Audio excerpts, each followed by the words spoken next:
Hello বন্ধুরা, তোমরা সবাই কেমন আছো? Good evening.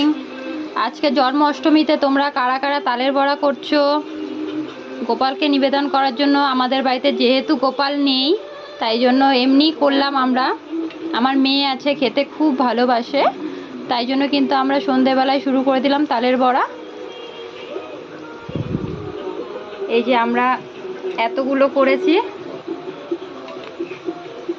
দেখো কত সুন্দর বড় বড় করে করেছি। আগে কিন্তু ছোটোবেলায় শুনতাম যে ছোট ছোট মা ঠাকুমারা করতো না, বড় বড় করে করতো। তো কিন্তু আমরা আজকে সেভাবেই করছি, বড় বড়। দেখতেও ভালো লাগে আর খেতেও কিন্তু খুব টেস্টি হয়েছে। করার সাথে সাথে আমরা দুই একটা খেয়ে দেখেছিলাম। তো তোমরাও কারা কারা করো আমাকে কিন্তু জানাতেই পারো। তো ভালো থেকো, টাটা।